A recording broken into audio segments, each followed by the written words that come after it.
గ్రంథం మొదటి 4 వచనాలు చదువు. మొదటి అధ్యాయం. న్యాయాధిపతులు ఏలిన దినములయందు దేశంలో కరువు కలుగుగా యూదా బెత్లెహేము నుండి ఒక మనుష్యుడు తన భార్యను తన 2 కుమారులను వెంటబెట్టుకొని మోయాబు దేశంలో కాపురముంటకు వెళ్ళాను. ఆ మనుష్యుని పేరు ఎలిమేలకు, అతని భార్య పేరు నయోమి. అతని 2 కుమారుల పేరు మహోన్లు, కిల్యోను. వారు యూదా బెత్లెహేము వారైన ఏఫ్రతీయులు. వారు మోయాబు దేశమునకు వెళ్ళి అక్కడ కాపురం ఉండేది. నయోమి పెనిమిటి అయిన ఎలిమేలకు చనిపోయిన తరువాత ఆమెయు ఆమె 2 కుమారులను నిలిచి ఉండేది. వారు మోయాబు స్త్రీలను పెళ్లి చేసుకునేది. వారిలో ఒక దాని పేరు ఓర్పా, రెండవ దాని పేరు రూతు. వారు ఇంచుమించు 10 సంవత్సరములు అక్కడ నివసించిన తర్వాత మహ్లోను, కిల్యోనను 2 చనిపోయేది. కాగా ఆ స్త్రీ తాను కనిన 2 కుమారులను తన పెనిమిటిని లేదాయని.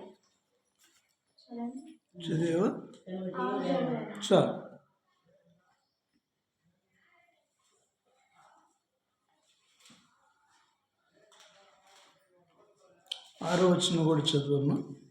వారికి ఆహారం ఇచ్చుటకు యెహోవా తన జనులను దర్శించినని మోయాబు దేశంలో వినెను గనుక మోయాబు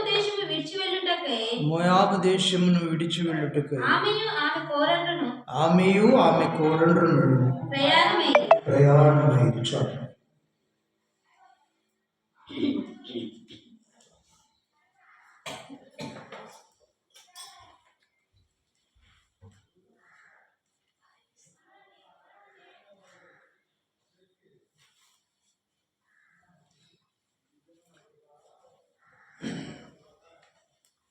సన్నిధి చల్లారింది, మంచిది. ప్రభునందు ప్రియమైన దేవుని పిల్లరా, నాకు సమయం లేదు కానీ కొద్ది మాటలు పరిశుద్ధాత్మను చెప్పమన్నమాట.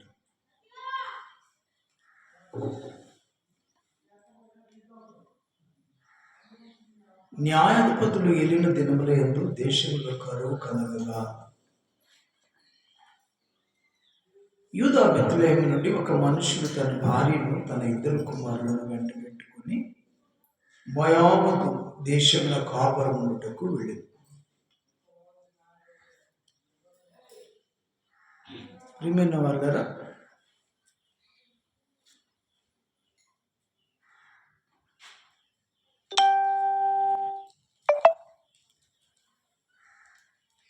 న్యాయాధిపతులు ఏలినటువంటి కాలం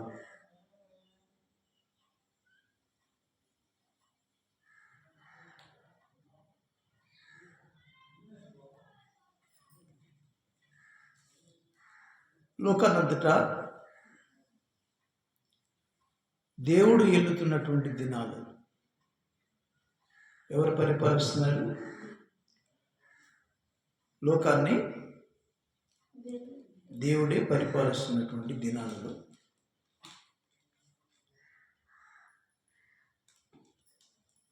పిల్లరా,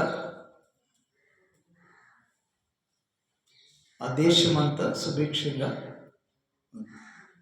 ఏ కరువు లేకుండా ఉంది. వ్యాధులు లేవు, బాధలు లేవు, కరువు లేదు, ఖడ్గం లేదు.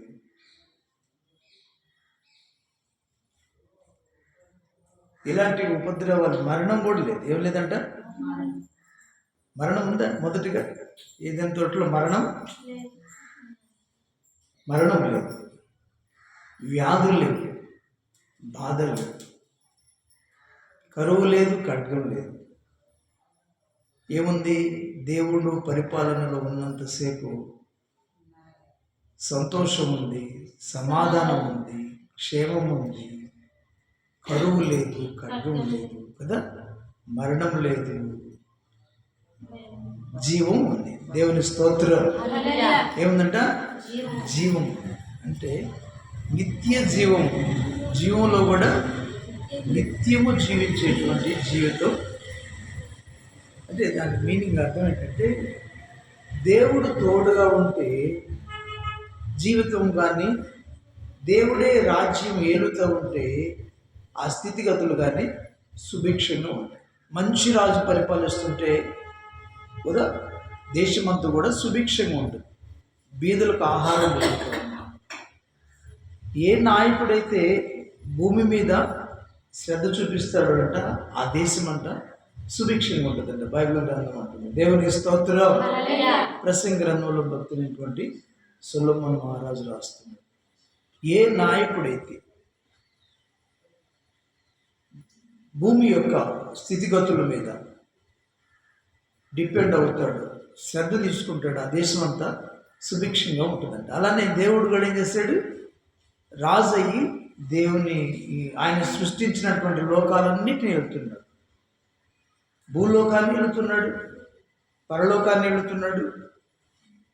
ఆయన చేసినటువంటి పాతాళను కూడా ఆయనే. పరలోక భూలోక పాతాళలోకంలో అధికారం కలిగినటువంటి దేవుడు.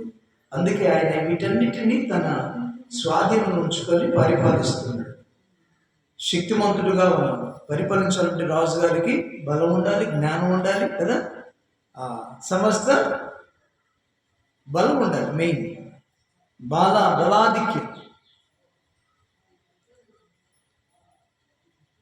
అలాగా పరిపాలిస్తున్నప్పుడు దేశమంతా కూడా సుభిక్షంగా ఉంది,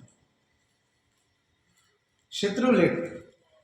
అయితే ప్రభునందు ప్రియులారా, దాని అర్థం ఏంటంటే, ఒక చెట్టు నీటి కాలువలో ఉన్నప్పుడు ఎలా ఉంటుందట, పచ్చగా. పచ్చదనం అంటే హ్యాపీ అన్నమాట, సంతోషం.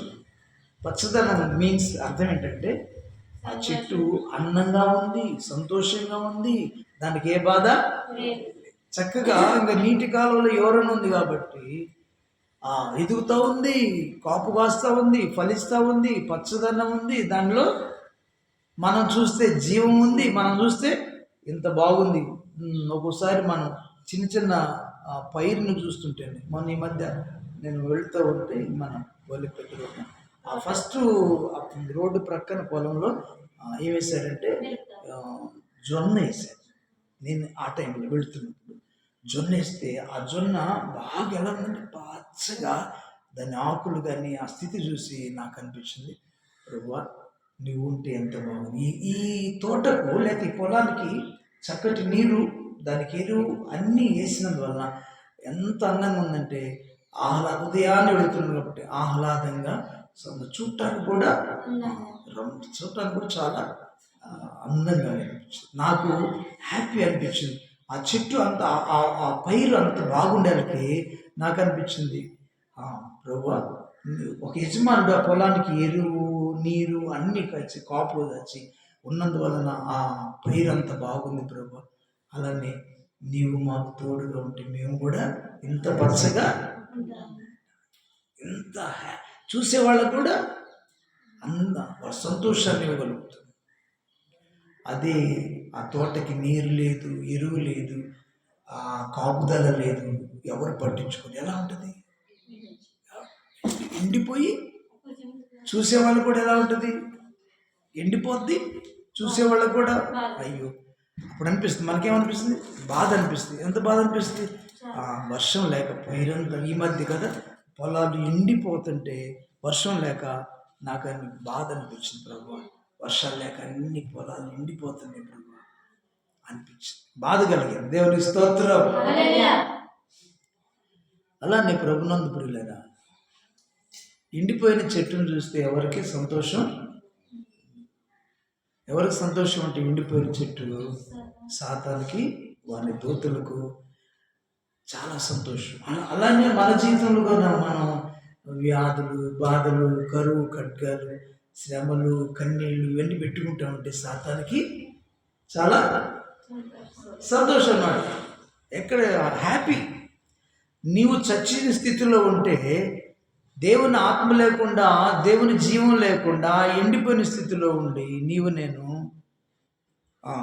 మోడు వారిన స్థితి, ఎండిపోయిన స్థితి, జీవం లేని స్థితి, నీరు లేని స్థితి, ఇక ఆ చెట్టును చూస్తే వానికి ఎక్కడ లేని ఆనందం. అలానే నీవు నేను కూడా దేవుని తోడు లేకుండా ఆరిపోయిన స్థితిలో ఉంటే, ఎండిపోయిన స్థితిలో ఉంటే, ఫలాలు లేని స్థితిలో ఉంటే, జీవం లేని స్థితిలో ఉంటే, వ్యాధులు, బాధలు, కన్నీళ్ళు, కడగళ్ళు, ఇంట్లో లేమి ఇవన్నీ ఉంటే కదా సాతానికి మహా ఆనందం. నువ్వు ప్రార్థిస్తుంటే వాడికి ఒక కష్టం, నువ్వు ఫలిస్తుంటే తనకి చాలా కష్టం.